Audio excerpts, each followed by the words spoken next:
Okay, so on our Training Tuesday today, we're going to talk about a few things. Might be sort of short in terms of updates that we have for you guys, but we are going to do an activity where I'll run through a small purchase under $10,000 in the new version 15 of BidBuy. So while these Training Tuesdays are intended to also touch on specific procurement training, it just seems the timing of rolling out version 15 at this point. Obviously, BidBuy is going to take a little bit more of a precedent. So as a part of these Training Tuesdays in general, we will be touching base on specific procurement training as well. But with the version 15 coming out, it just seems prudent to really dive in on the new version. So as we have a new year, it's just a reminder to all our BidBuy users out there who perhaps retired beginning of the new year, should be deactivated. Sorry, let me get rid of that. Should be deactivated within BidBuy. There is a form that you just need to contact the state user, BidBuy, and they will deactivate that user, because it is very important that we don't have people in the system who aren't supposed to be in the system. So if they have retired, or now it's beginning of the new year is always a good time, or end of a fiscal year is always a good time to go back out and just see who at your agency, who in your department has access to BidBuy, and should they have access to BidBuy. Okay. Our BidBuy monthly training, we do have four trainings this month. We will be, from here on out, all our training will be conducted in version 15, as we will be rolling out the new version here shortly. Dates that were added were January 16th and January 29th.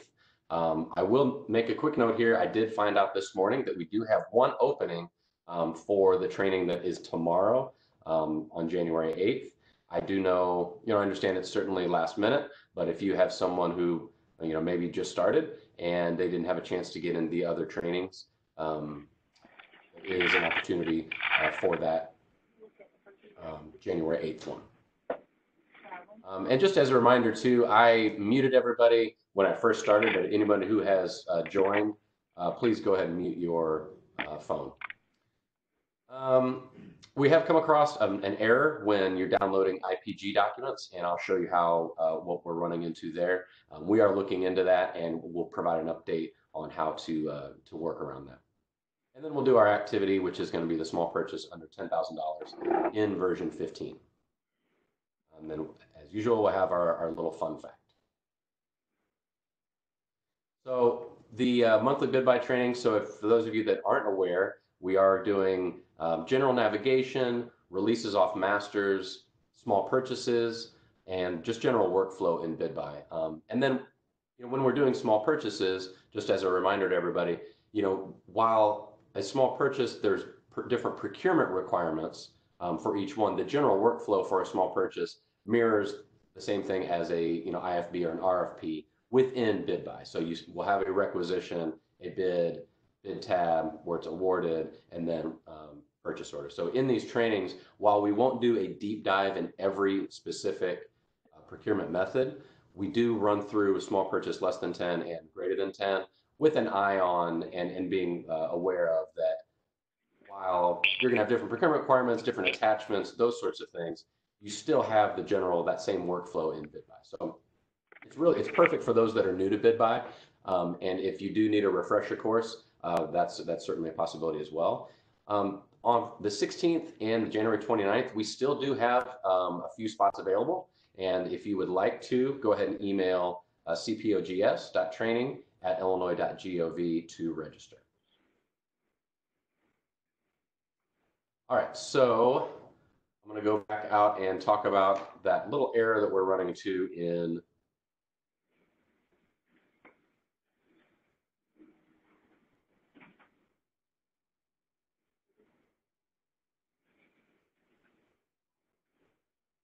IPG.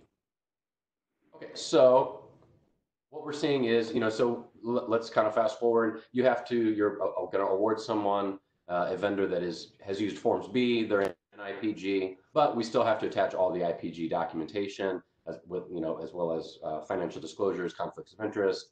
The attachments that are in IPG also need to be attached into BidBuy. What we're running into is over here on the right-hand side, we have two options to be able to grab these documents, right? We have the view all forms in PDF or the download documents, which is going to create a zip file. So if I click that, it's going to bring this up. It's going to create a zip file that has all the attachments. So it has the ownership information in there as well as all the forms in BidBuy. When I click download documents, we're running into this error where the system is not saying could not file or could not find the file that's attached there. And so just want to let you know that is something we're looking into, and we are talking to the support staff at B2G to try to figure out what's going on there. In the meantime, what you can do, and it takes a little bit more, but it's still a requirement here, is if you do view all forms in PDF, I'm going to click on that.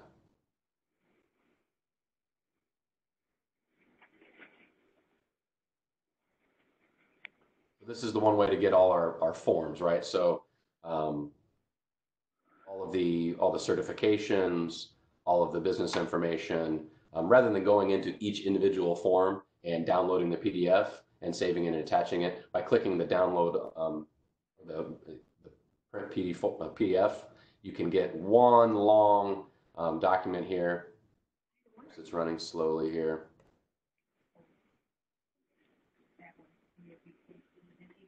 Will be all the forms. So as you see here, you scroll down. Normally in the past, you'd have to go into each one of these forms, click on it, and download it. Now you get all of them. But the one thing that we run into is this is just the questions. You can see that the attachments that are in here, they aren't a part of this document. So we have all the certifications, we have all this information that's needed. So this is good. We would go ahead and download this, all the PDFs. But we also need to do, and this is where the kind of workaround comes in while we are dealing with this download all documents error, is that you'll have to go back and grab each one of the attachments. So it's a little bit more, a little extra clicking here, but it is required. And we going to save the SPO from having to disapprove and send it back to you. So for instance, in the financial disclosures and conflicts of interest, and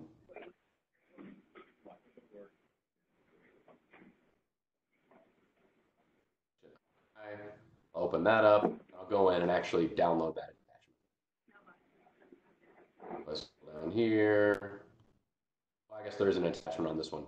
Normally on a lot of them, because this is as one of our test vendors, is saying that yes, the information is publicly available on our website. Normally on I-1, you see the ownership information and it's just an attachment here. You go ahead and click on that and then download it. I'll provide an update hopefully by next week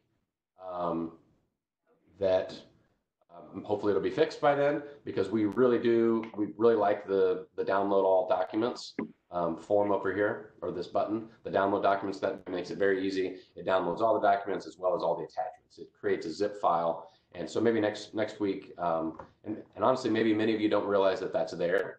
And that's a fairly new thing that's happened within the last 6 months to the system. And it just cuts down from you having to go in to every form, download every form, and attach it. Okay. So that's our error there. Let's go back and let's hit our fun fact here before we go in and do our activity. So January 7th, 1714, the world's first patent for a, quote, machine for transcribing letters was granted in England by Queen Anne to Henry Mill. This first plain typewriter was never actually produced. And it wasn't produced for another, 160 years. It was the late 1800s when we actually got a typewriter. So kind of a fun fact considering that we all use typewriters all day long. Okay, so now what I'm going to do is I'm going to go out to BidBuy and walk through a small purchase, less than $10,000. If you, at any point for any of these activities that we're going to start to roll out, if you need to hop off for sure, that's fine. Just know that this is all being recorded and you can always go back and take a look at it. But we're going to start rolling out more videos that are using version 15. So the transition will be a little bit smoother as well for you. So you can see that. So I'll go out to the BidBuy homepage. This is the dev environment. There might be a couple things that might look a little different if you want to go back and take a look at one of the videos from one of the other Training Tuesdays where I kind of walk through a sneak peek of this. You can feel free to go to that. So what I'm going to do is I'm actually going to just walk through the I'm just going to walk through. Go ahead and get that. I'm going to walk through the job aid. So that way I'm making sure I'm not missing anything, and that's what we want you guys to do too, is go out and grab the most recent version of the job aid. And just as a reminder for those of you that may not know where those are at, if I go to the CPOGS website, down on the bottom, I click on BidBuy. I'll have a couple options here.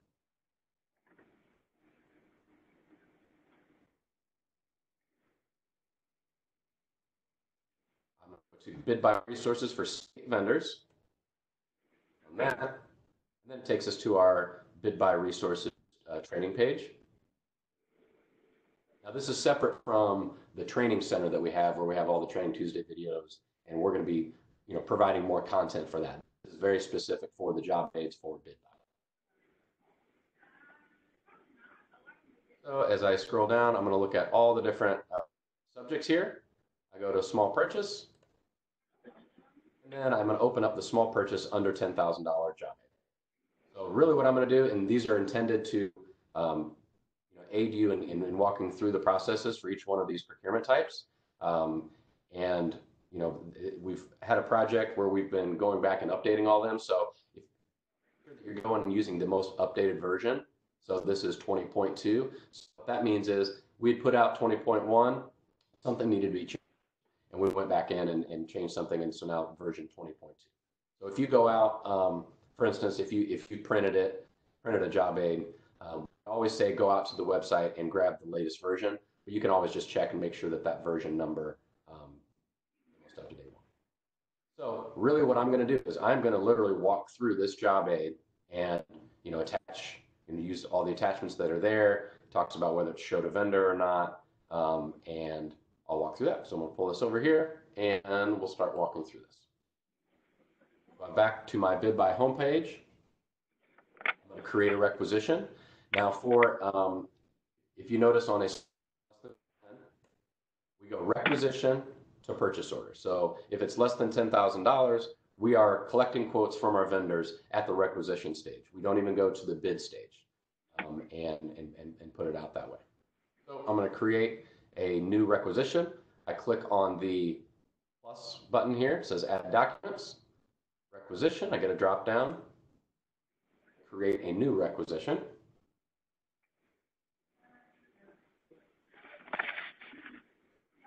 Okay, so very similarly to the version 13, the previous version, you're going to have the same, asterisks that are the required fields.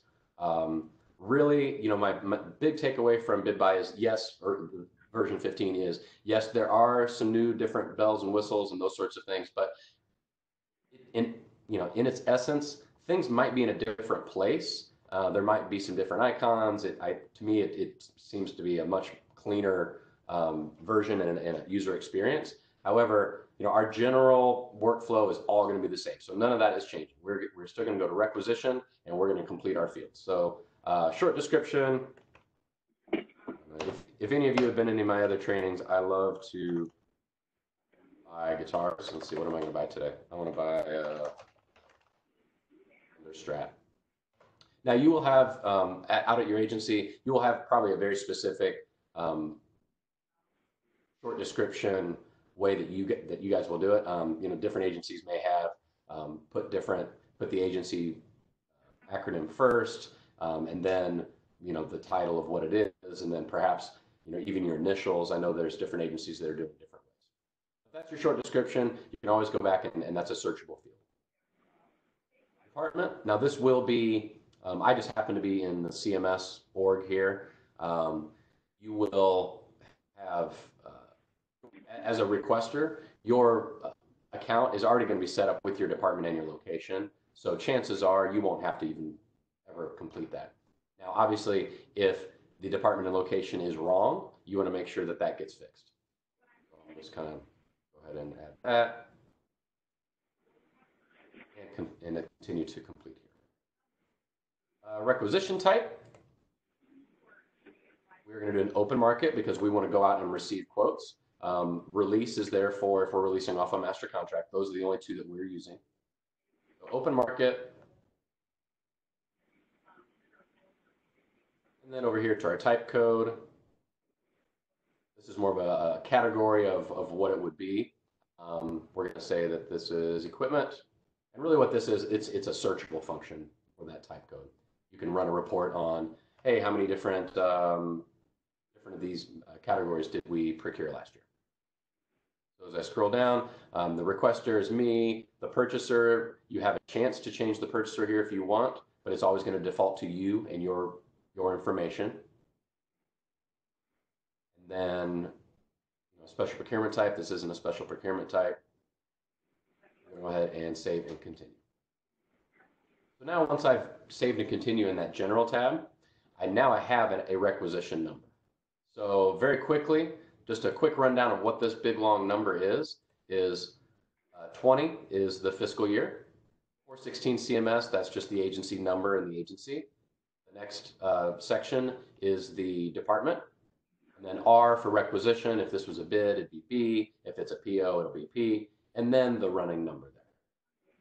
But when we are, anytime that we are talking about a requisition, we would just say requisition, 6342. And that's good to know because you can always go back and search and find that. You can always search by, the short description. You can search by any of these fields to get back to your document. So now we have a requisition that's in progress. We have completed our general tab, and we're going to continue to fill out each one of these tabs moving to the right until we get to the summary tab after we've received our quotes. So I'm going to go to items. Once again, walking down the job aid here.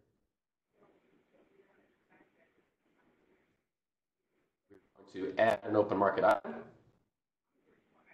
And this is where we get to tell the vendor, hey, what are we trying to buy?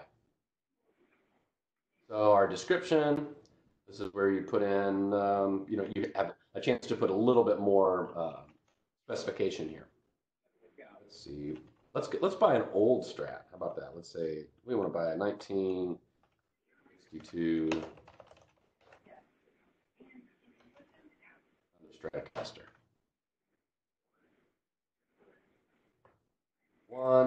Let's see. We're gonna estimate the cost at, I'm not sure what a 61 or 62 Strat's going for these days. Say $6,000. We're just going to make sure it's under the $10,000 mark. Now, unit of measure, you have a drop down here. It defaults to each, but of course you can change the unit of measure depending on as appropriate for what you're trying to procure. We're happy with our each, and then now we're going to put in the NIGP class and the NIGP class item and our code in there. So you can, if you click on it, you can scroll through the drop down. That's one option. If you know the code, you can just put it right in.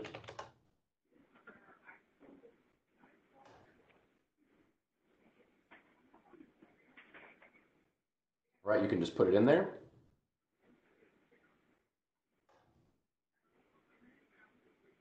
And the other option is to, if I click the magnifying glass, if I don't know my NIGP code, what I can do is I can click on that, and then I can search for a word. Comes up the pop here. I can look up for a keyword. I can also, drill down through each one of these larger categories. Let's say if I was just to show you how I would use it, the keyword, I put in guitar, click search. It's going to bring up my possible NIGP codes. You could select each one of these. Okay, but I've already put mine in there, and I'm happy with it. Scroll down to the bottom, and then now we're going to save.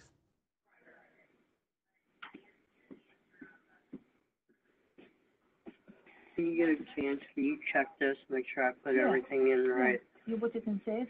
Yeah, it's in save. Okay. I'm gonna go ahead and print it. While I'm waiting for this to respond, if someone out there is, if you could go ahead and mute yourself, that would be great. the check button. Now we get to the bottom here. You're hearing, and you're hearing everything on this. Oh, let me find. There we go. Thank you. So we get to the bottom. If we're going to do multiple line items, we can click Save and Add New. If we're just doing the one item in this case, I can click Save and Exit. That's going to bring me back to the Items tab. Save and Continue will keep me on this page. Reset will just clear out everything. Cancel and Exit obviously cancels and exit. We're just going to do the one item today, so save and exit.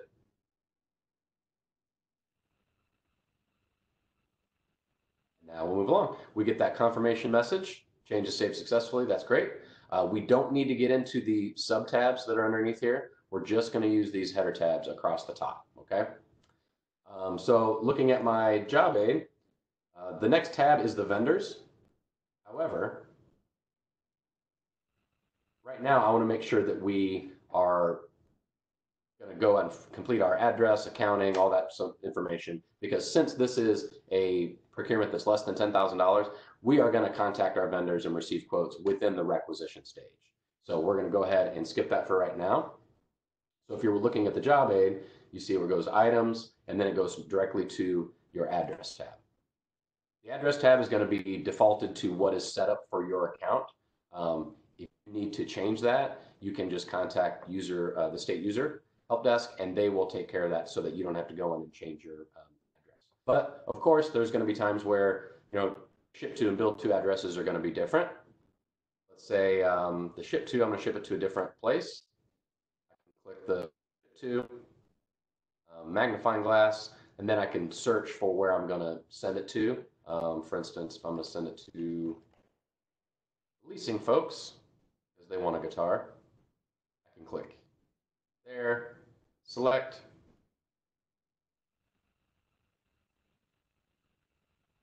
and now you're going to see that the ship to has been added and is different than the build to.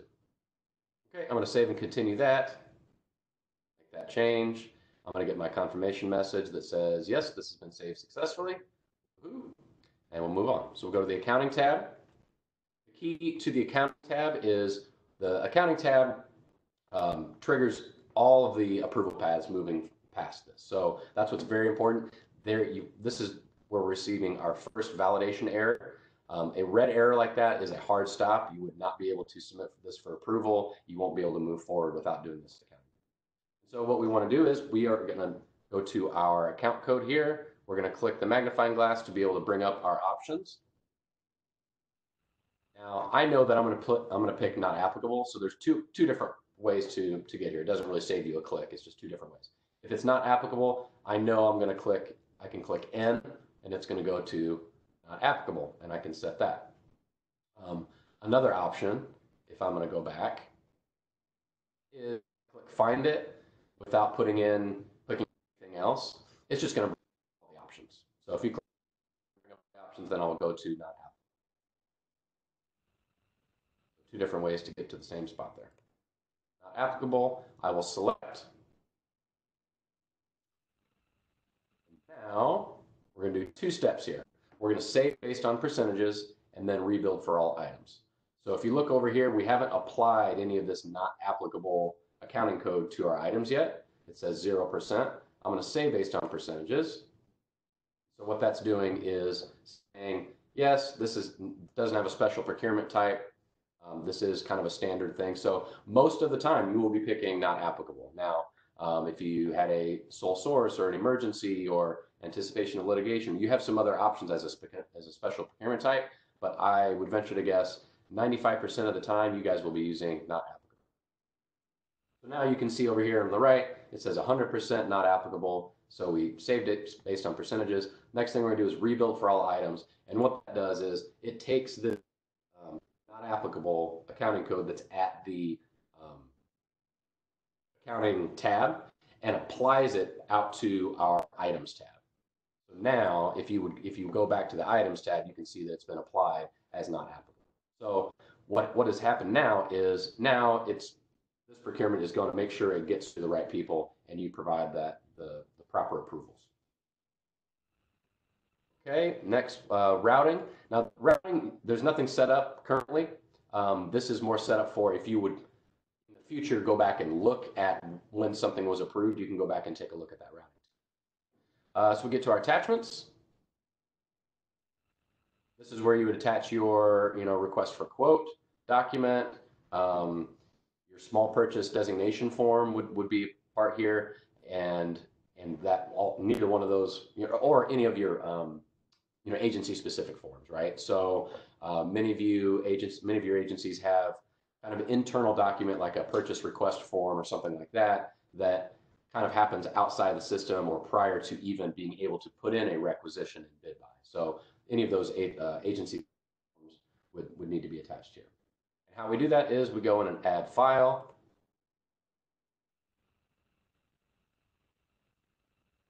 Choose file. So now I'm going to go into my computer and grab my document. So what I'm going to do here is I'm going to add my small purchase designation form. And once again, that is providing that written determination. Let's see, what's it?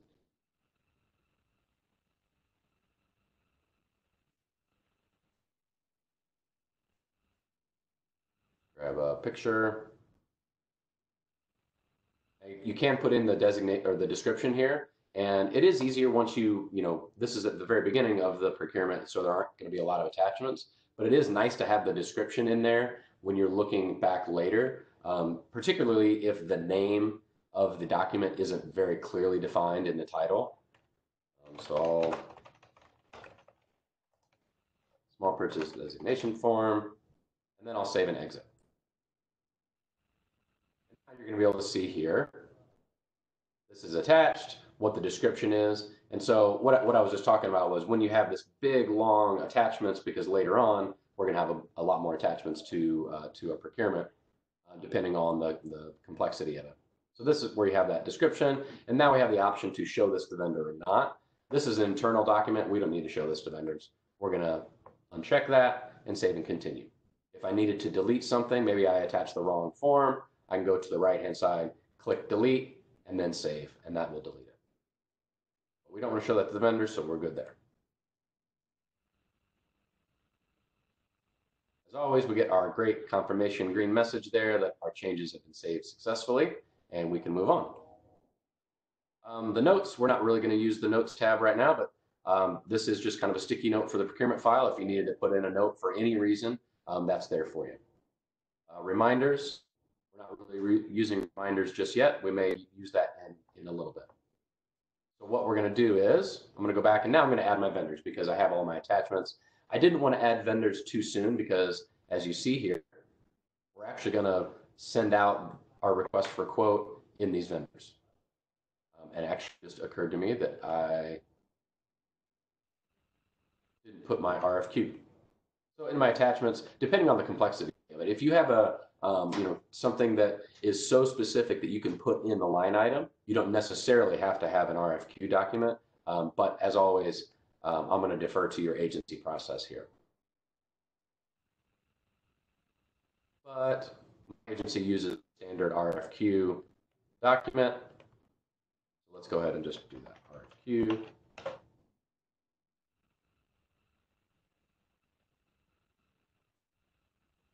Now, this is an example of a document that, yes, I definitely want to show this to the vendor. And so that's there. Okay, so I'm going to go back to my vendors, and now I'm going to add my vendors and put our bid opening date information there. We get our yellow warning here. We see it says we don't have a recommended vendor. We don't have any vendors yet. That's fine. The system's just letting us know that we haven't done that yet.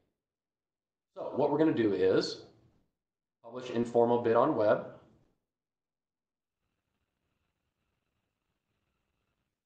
Actually, you know what? I'm going to look up and add vendors first.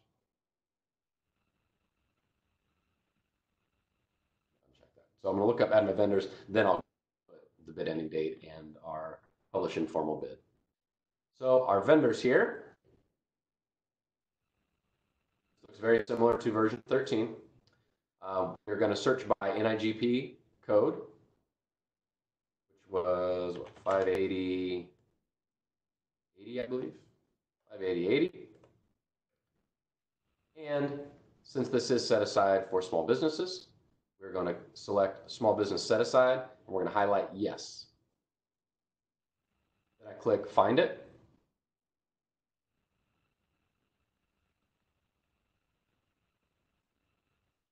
Looks like we don't have any. Yeah, because this isn't loaded yet. So normally, if you had small businesses, you'd have your small businesses there, but they aren't loaded yet in the dev environment. Let's see if I can get the training vendor there.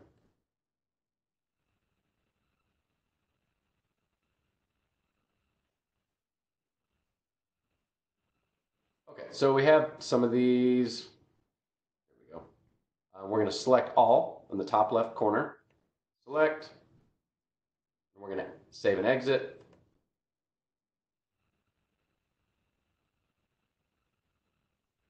Now we'll have our list of vendors here. And then we will be publishing informal bid on the web. So as I scroll down, and then we're going to select our bid opening date. So we're going to publish informal bid. This is an informal bid. That way we can, if we select publish informal bid, we'll be able to see when a vendor submits pricing and what that price is, since it's less than $10,000. Now this is going to be restricted, right? So it's a restricted informal bid. Only these vendors can view and respond, because you would be only using your small business vendors. A bid ending date. Now we can go out. You want to do your time first.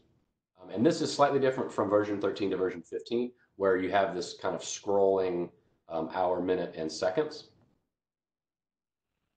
So I'm going to scroll to, let's see, 9.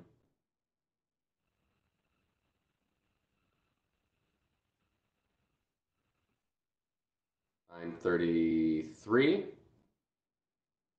Looks like I have about 20 seconds. Okay, save and continue. Once I save and continue, you're going to see a new button pop up at the bottom that says notify our vendors. We want to notify vendors. We're going to send that notification. Send notification to selected vendors.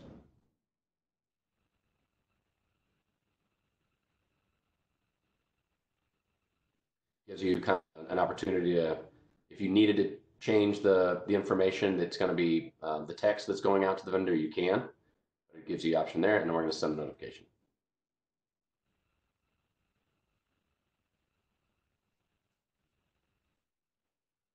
Okay, so we have confirmation that it went to all these vendors. Now, one thing I do, and this is something that where I see the reminders tab used quite a bit, is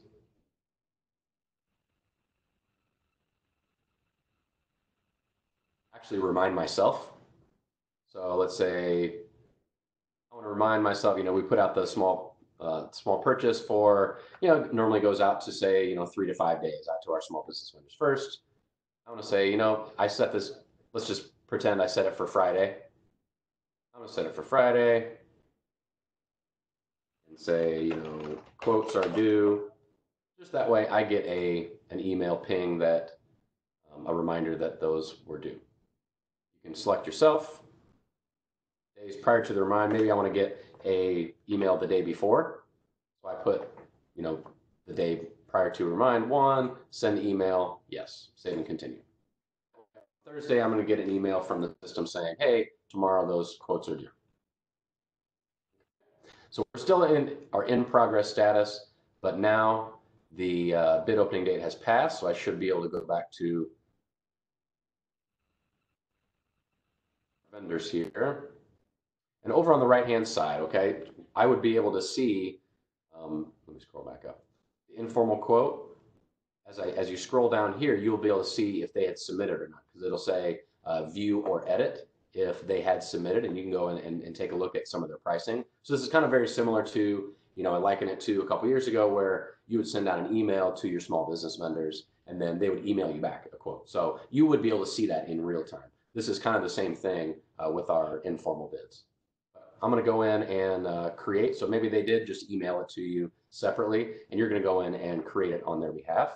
Go in, I'm going to create this informal quote.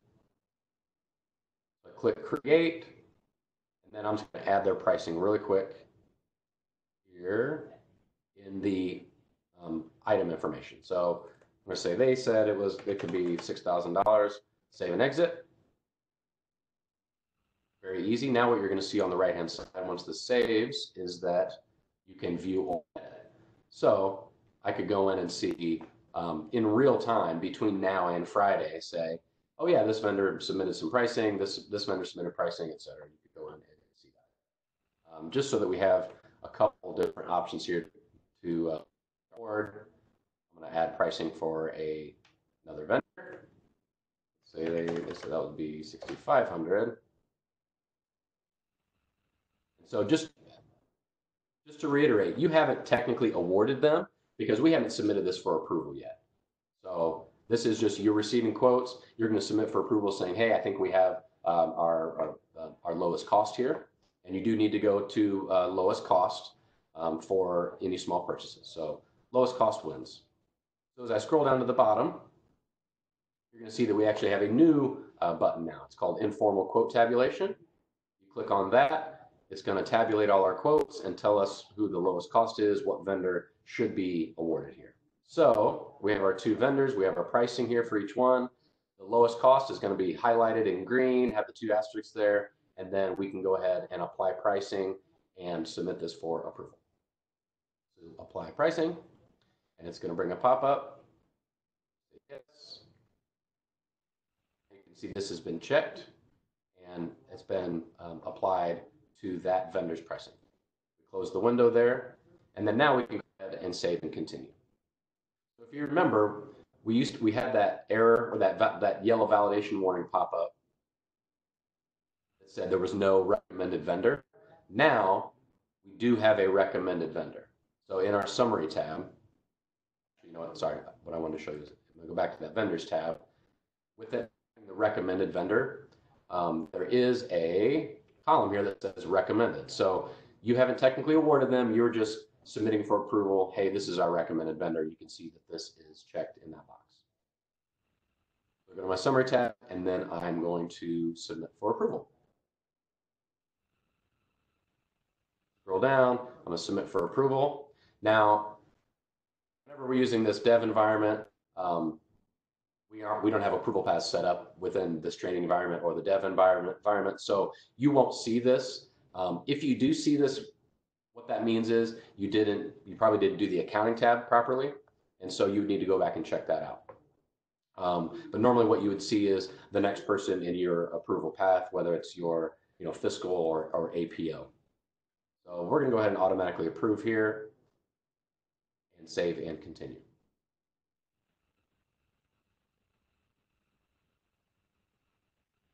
You see our status over here is moving from in progress. Now it is ready for purchasing. So while we're talking about statuses here, there's a cool little thing on the right-hand side. Looks like a piece of paper. It's called the document history. If you click on that at any point for a rec, a bid, or a PO, it brings it's a quick little snapshot on the history of that stage. So you can see the status date, when it changed from in progress to ready for approval to ready for purchasing, et cetera, and who the user is. And so that's a quick little glimpse into the history of this requisition so far. So ready for purchasing means it's been approved, and we're going to go ahead and convert to PO. Because, let me pull over our job aid again.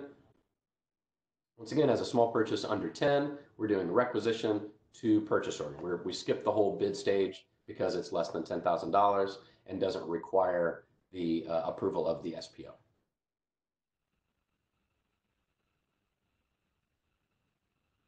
Okay, let's see. Any questions? Should bid available date be left blank? I thought leaving it blank wouldn't allow for it to show to vendors on their dashboard. That is a great question. Maybe I didn't click that. I meant to. So thank you. Brownie points. The bid available date on, if I go back to the items tab, or the vendors tab.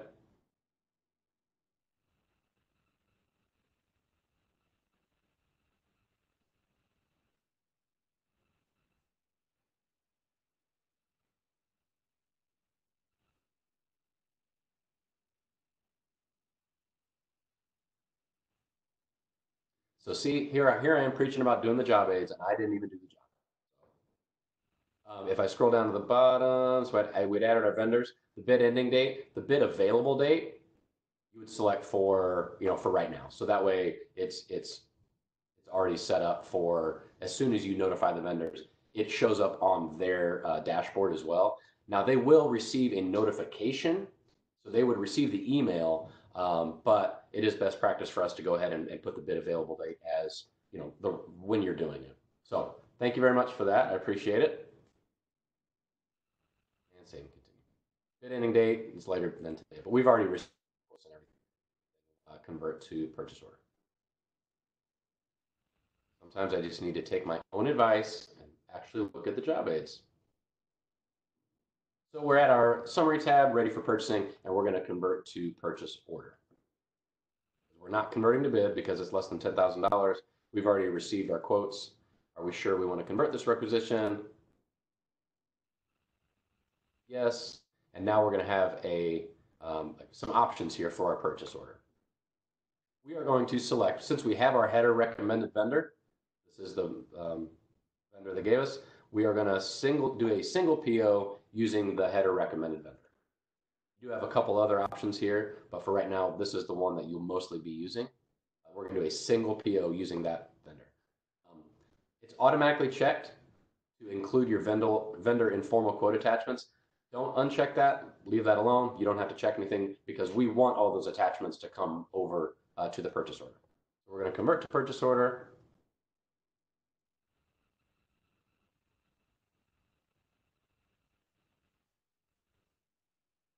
And it's currently in the queue to be processed. I have another note here. Note that they don't have to update the bid available date if it gets returned. Great point. So that bid available date will just be completed the very first time. If, say, something isn't properly attached or before you submit for approval and it gets disapproved, you don't have to go back and change that bid available date. Now, you probably will end up changing the bid ending date just to make sure that it's out for the proper amount of time, but you don't need to change the bid available date. So thanks for that. Now we have a new purchase order. We have a request or a hyperlink here. We'll click on the link, and now we'll be processing that PO. So many of you, I'm not sure how your agencies are set up. Many times a central procurement office will actually process the POs, whereas many of you are doing the requisitions, but you aren't doing once we get to this stage. I'm going to go ahead and run through this because I think it's good information to know, and certainly for those of you that are processing POs. So we are going to go. We have our general validation error with some of the information that needs to be completed that we wouldn't put in just yet. As you look on the right-hand side up there, we have our status, which is a pre-PI, which is the in progress status. And we're going to go in and add our additional information here for the PO to be able to process. It brings over all of our information from the requisition, but now we'll have to add additional information. So type code. This is a small purchase. Roll down more. Is this subject, or is this a small business set aside procurement? That's what that is going to say. Yes, it is. Since I select yes, it brings up are you utilizing an active registered set aside vendor? Yes, I am. And then we have some of this information that we need to put in. The actual contract begin and end date. For this instance, it's essentially when they send me the strat. So we're going to say, hey, they're sending it on Friday. Essentially, our contract begins and ends when I receive the item. There are no renewals here. Our fiscal year of obligation is 2020. Let's scroll down here. We'll have some other SAP information. SAP vendor number. Let's see. It's a 9-digit number. Full SAP contract value, $6,000. Notice of award amount. Now, technically, obviously, we aren't doing a quote notice of award for those small purchases. Those are only for the IFBs, RFPs, the larger procurements. But we report off of this notice of award amount. So it is going to be a required field, as well as the SAP vendor number, SAP contract value, and the notice of award amount. So that notice of award amount takes into account any renewals that would happen. It's not applicable for this small purchase, but anytime that we get a chance to talk about this new field, I think we should touch base on it.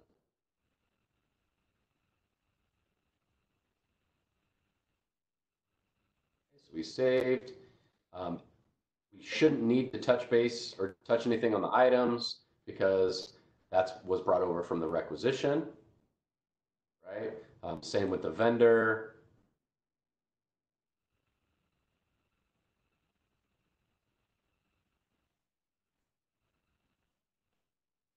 One tab that I noticed that isn't in the dev environment, but it most certainly will be in the production environment in that general tab. I noticed there wasn't a BEP, unless I went right.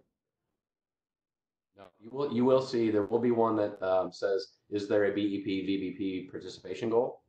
And you would answer that appropriately. There wouldn't be for this small purchase, but I did just want to make a note of that it's not set up in the dev environment right now. Okay, so if you're an SAP, your PO type would have to be blanket. If you're not using the interface, then you wouldn't need necessarily change that to blanket. But for all SAP agencies, that would be blanket because in order for POs to move through the interface from BidBuy to SAP, that has to be blanket. Why don't I go ahead and just show you how to do that? I'm going to change that. It's actually going to change some of the amounts that I already put in there. Let's see if there what it took apart.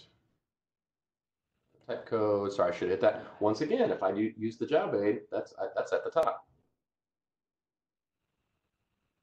Purchase. All that other information is there, I believe. Okay. Sorry to go back on. I just had a quick moment where I realized select the BEP. Everything, the items, the vendor is moved over. Control tab. Put in the begin and end dates. Again, this is for SAP. In order to go through the interface. What department is that in?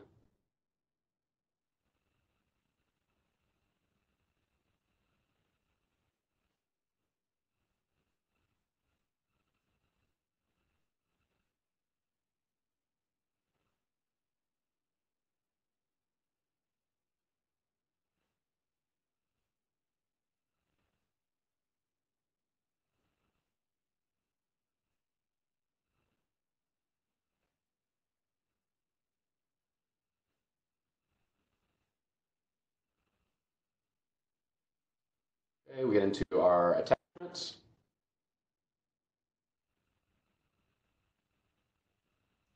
Any other to complete your procurement file would be attached there. We talked about how to attach any other documents. And then, we talked about our notes tab, change orders. We don't have any change orders here. Reminders, we talked about the reminders. And then we get to the summary and we will submit for approval.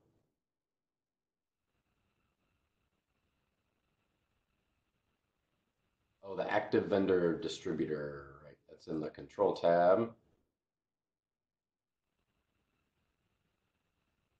In the vendor there. So in order to get through the interface, that's an SAP error that's popping up.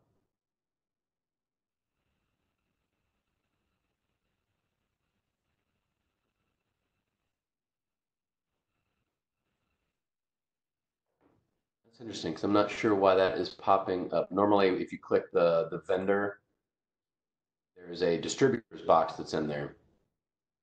I haven't run into that in the dev environment yet because I haven't processed a PO all the way through as a blanket. So I'll need to come back to do that and circle back and we'll touch base on that maybe next week on what's going on with that. But then you would just submit for approval and then you're done.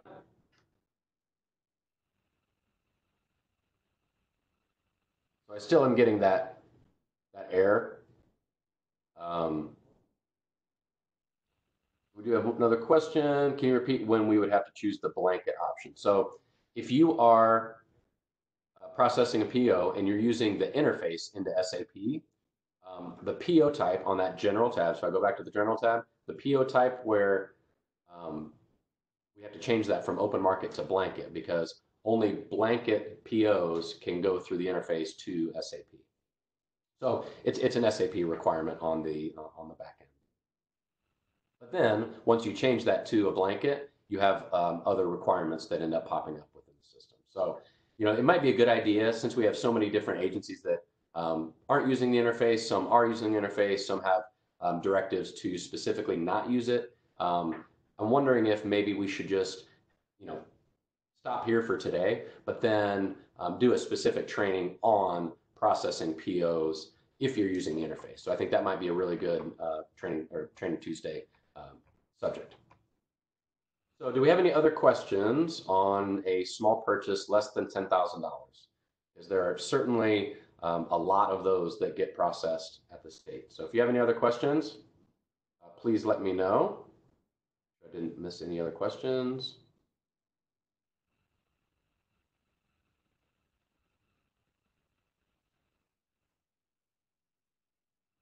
Okay, so I know we kind of went a little bit longer today than usual for our Training Tuesday, but that's okay because we're running through the new version 15. Let's see, will change orders still be required? I'm not exactly I hate to answer a question with a question. Yes, they will be required if they're required. If you're doing something, you know, for say a small purchase that is greater than $20,000, or you know you're going to be executing a contract, right? So any of those sorts of things, you attach the any other documents once a PO has been sent. Use a change order to attach any documents, so an executed contract, for instance. If I'm not getting that question right, please let me know. Let's see, when will we see the version with the plus at the top and the new look? Great question. So currently it is slated for late January, early February. I actually am going to be meeting later this week to get a better update. And hopefully by next Tuesday, I'll be able to give you a specific date. But that's been the date that we've been targeting over the last month or so. That's what we've been told. So I'm definitely going to give you, everyone will know well in advance. So I promise you, you will not be just, certainly if you're a part of any of these Training Tuesdays, it's not going to be a surprise. You're going to have several weeks of notice. But I will just say, you know, there are some things that are different, but you know, walking through a small purchase here, less than $10,000, there isn't anything new other than the way it looks.